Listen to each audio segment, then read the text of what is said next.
దేశంలో అతి పురాతన రాజకీయ పార్టీగా పేరున్న కాంగ్రెస్ పార్టీ ఇప్పుడు నిధుల కొరతతో అల్లాడుతోంది. ముఖ్యంగా వరుసగా 10 ఏళ్ల పాటు అధికారంలో లేకపోవడం, వచ్చే ఎన్నికల్లోనూ ఖచ్చితంగా అధికారంలోకి వస్తుంది అన్న గ్యారంటీ లేకపోవడంతో నిధుల రాక బాగా తగ్గిపోయినట్లు తెలుస్తోంది. దీంతో వచ్చే లోక్సభ ఎన్నికల్లో పోటీకి నిధుల లేమితో ఇబ్బందులు ఎదుర్కొంటోంది. పార్టీ 138వ వార్షికోత్సవాన్ని పురస్కరించుకుని నిధుల సేకరణ చేపట్టింది. అత్యధిక కాలం అధికారంలో ఉన్న పార్టీకి ఈ దుస్థితి ఎందుకొచ్చింది? 10 ఏళ్ల పాటు అధికారంలో ఉన్న బీజేపీకి వేల కోట్ల నిధులు పోగుపడితే మరి కాంగ్రెస్కు ఎంత ఉండాలి? దేశం కోసం విరాళం పేరుతో ఆన్లైన్లో క్రౌడ్ ఫండింగ్ను కాంగ్రెస్ ప్రారంభించింది.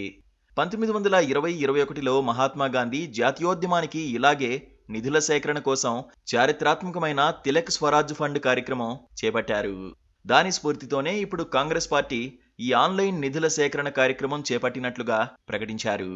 కాంగ్రెస్ పార్టీ ఆవిర్భవించి 138 సంవత్సరాలు పూర్తవుతున్న సందర్భంగా పార్టీ బలోపేతానికి కాంగ్రెస్ ఖాతాలో 138, 1380, 13,800 ఇలా ఎంత అనుకుంటే అంత విరాళాలు అందించాలని దేశ ప్రజల్ని కాంగ్రెస్ అభ్యర్థిస్తోంది.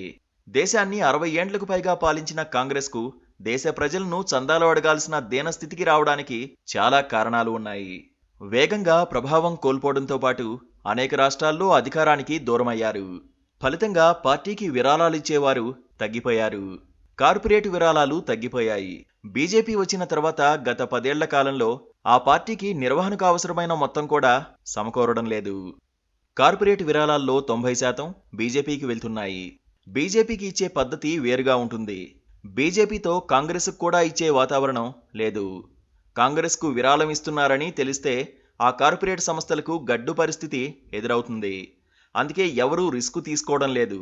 పైగా బీజేపీ రాగానే ఎలక్టోరల్ బాండ్లను తీసుకువచ్చింది. ఇది బీజేపీ కోసమే అన్నట్లుగా మారింది. 90% పైగా ఎలక్టోరల్ బాండ్లు బీజేపీ ఖాతాలో పడుతున్నాయి. కొన్ని ప్రాంతీయ పార్టీల కన్నా ఘోరంగా కాంగ్రెస్ పార్టీకి విరాళాలు తగ్గిపోయాయి.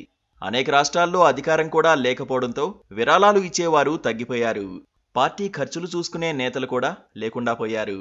అసోసియేషన్ ఆఫ్ డెమోక్రటిక్ రిఫార్మ్స్ విడుదల చేసిన నివేదిక ప్రకారం దేశంలోని 7 జాతీయ పార్టీలు, 24 ప్రాంతీయ పార్టీలకు 5 ఏళ్ల కాలంలో మొత్తంగా 9,188 కోట్ల రూపాయలు ఎలక్టోరల్ బాండ్ల ద్వారా విరాళాలు వస్తే జాతీయ జనతా పార్టీకి 5,272 కోట్ల రూపాయలు నిధులొచ్చాయి. అంటే మొత్తం నిధుల్లో 58% బీజేపీ ఒక్క పార్టీకే అందాయి. ఇదే సమయానికి కాంగ్రెస్ పార్టీకి అందిన ఎలక్టోరల్ బాండ్లు 952 కోట్లు మాత్రమే. ఇది ఇతర ప్రాంతీయ పార్టీల కన్నా తక్కువ. కాంగ్రెస్కు సగటున ఏడాదికి 200 కోట్లు కూడా విరాళాలు అందడం లేదు. కానీ బీజేపీకి 2,000 కోట్లు అందుతున్నాయి. ఇప్పుడు ప్రపంచంలోనే అత్యంత ధనవంతమైన పార్టీ బీజేపీ. నిర్వహణ నిధుల కోసం తంటాలు పడుతున్న గ్రాండ్ ఓల్డ్ పార్టీ కాంగ్రెస్.